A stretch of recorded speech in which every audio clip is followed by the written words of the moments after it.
Hello! Happy Sankranti. Sankranti అయిపోయిందండి. So, కూలి పనికి వేలైంది.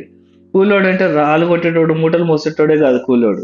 ప్రతి సాఫ్ట్‌వేర్ ఎంప్లాయీ కూడా కూలోడే. మనం రోజు చూసే రోజువారీ కూలీకి డ్రెస్ కోడ్ అనేది ఏముండదు. వాళ్ళు ఎలాగైనా వెళ్తారు. కానీ ఇక్కడ ఈ సాఫ్ట్‌వేర్ కూలోళ్ళకు మాత్రం ఒక ప్రాపర్ డ్రెస్ కోడ్ ఉంటది. సో, అందుకే నేను ఈ ప్రయత్నాలన్నీ. నాకు ఆఫీస్ మార్నింగ్ 10:00 అండి. సో, అందుకే డైలీ పూజ చేసేసుకొని స్టార్ట్ అయిపోతాను. నేనొచ్చేసి సాఫ్ట్‌వేర్ సీనియర్ క్వాలిటీ అనలిస్ట్. నా మెయిన్ పని ఏంటంటే డెవలపర్ డెవలప్ చేసిన అప్లికేషన్ కానీ యాప్ని కానీ నాశనం చేయడం. నాశనం అంటే అదే అండి, ఒక క్వాలిటీగా ఇవ్వడం. దీనివల్ల మాకు పెద్ద పెద్ద యుద్ధాలు జరుగుతాయి మాకు డెవలపర్కి. మేము ఇది బగ్ అంటాం, వాళ్ళు కాదంటాం. సో ఇలాంటివన్నీ మీరు తెలుసుకోవాలంటే ఒక టెస్టర్ లైఫ్ ఎలా ఉంటుందో ఈ రోజు నుంచి డైలీ వీడియోస్ పెడతాను. నా రూమ్లో యాక్చువల్లీ వాటర్ క్యాన్ లేదు, అందుకే వాటర్ పట్టుకుని రూమ్కి వెళ్తాను. చూసారా ఎంత స్ట్రెస్ ఫీల్ అవుతున్నాను.